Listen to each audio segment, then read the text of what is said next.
m'appelle Sébastien Annibal, je suis forgeron coutelier à la forge et j'ai créé l'entreprise L'Atelier Le Fil à la Pâte en 2019 et je l'ai ouverte en 2019 dans le Var, puis je suis arrivé ici en 2022.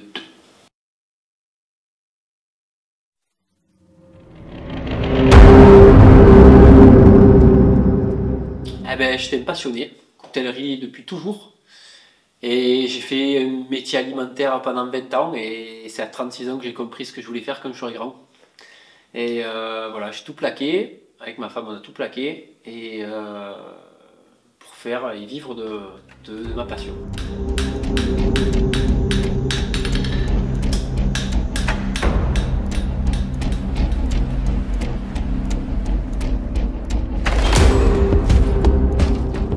Alors j'avais pas mal de bases au niveau de, voilà, parce que j'ai des couteaux depuis que je suis tout petit, donc j'avais pas mal de bases, mais pour la forge, internet ça suffit pas.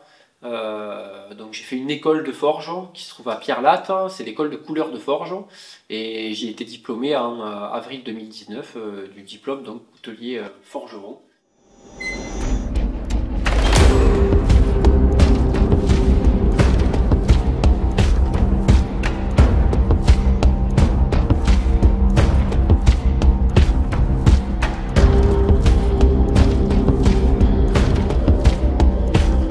Je travaille plusieurs aciers, il y a plusieurs aciers que j'aime travailler. Au niveau des stages, je vais faire travailler tout ce qui est C70, c'est un acier que j'adore travailler parce qu'il se manipule facilement. Il est très malléable et on obtient des couteaux vraiment de très bonne qualité. Après, j'ai goûté à d'autres aciers un peu plus élevés, comme le 90 MCD8, connu sous le nom de O2 ou le O1, et l'acier le 100C6, voilà, c'est des aciers qui sont vraiment particuliers. Parce qu'on obtient des tranchants qui sont vraiment redoutables, beaucoup plus durs à travailler, mais très intéressants.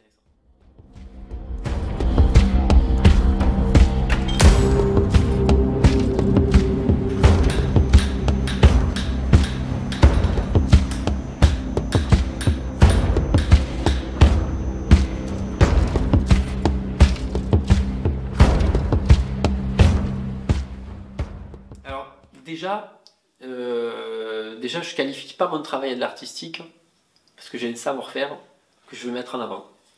Après, j'ai toujours dessiné des couteaux parce que les couteaux que j'achetais me déplaisaient sur le terrain. Voilà, j'ai fait beaucoup de bivouac, beaucoup de bushcraft et voilà, j'étais jamais satisfait. Donc le but c'est d'avoir un couteau qui soit le maximum polyvalent et utilitaire et efficace. Et très souvent, on me dit que j'ai un style de coutellerie simple, mais efficace.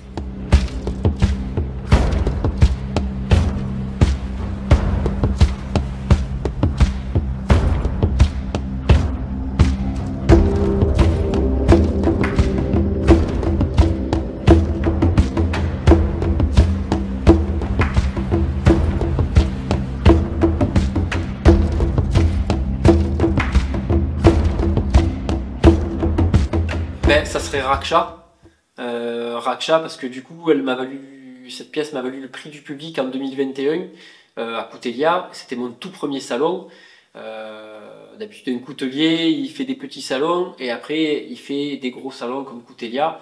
À l'époque, il y avait le Covid, donc le premier salon que j'ai fait, c'est Coutelia.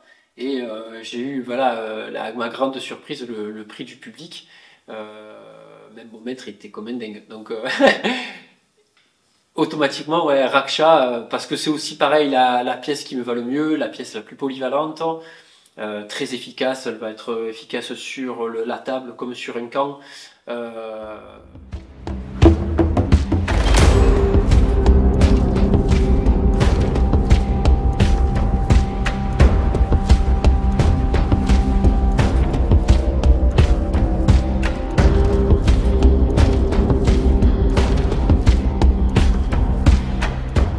qui ne se fie pas que à Facebook et à Internet, et qui se rapproche de forgerons, de couteliers, vraiment. Parce que sur Internet, on voit beaucoup de conneries. Il y a des choses très intéressantes, mais on voit beaucoup de conneries. Et donc moi, pour me lancer, je me suis rapproché de forgerons couteliers et c'est comme ça que j'ai pu encore plus avoir envie de faire ça.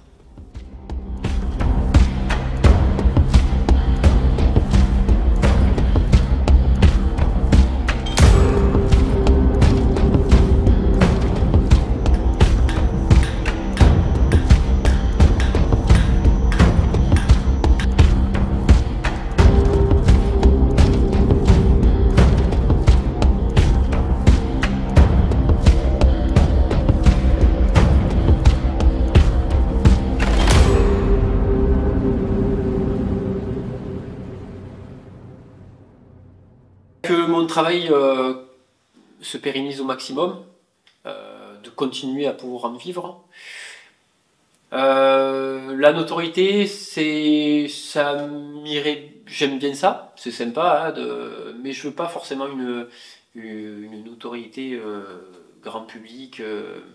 Oh, Monsieur Hannibal, non, c'est pas le but. Le but, c'est que c'est aussi d'arriver à ce que les gens, un maximum de gens puissent avoir acheté des couteaux en fait. Moi j'ai toujours, donc, avant de faire ça, ben, je ne pouvais pas m'acheter des couteaux comme ça, forgés. Euh, donc voilà, ce que j'aimerais, c'est pouvoir arriver à équiper les gens au maximum sans que ça leur coûte trop cher. Mais bon, en France, c'est compliqué.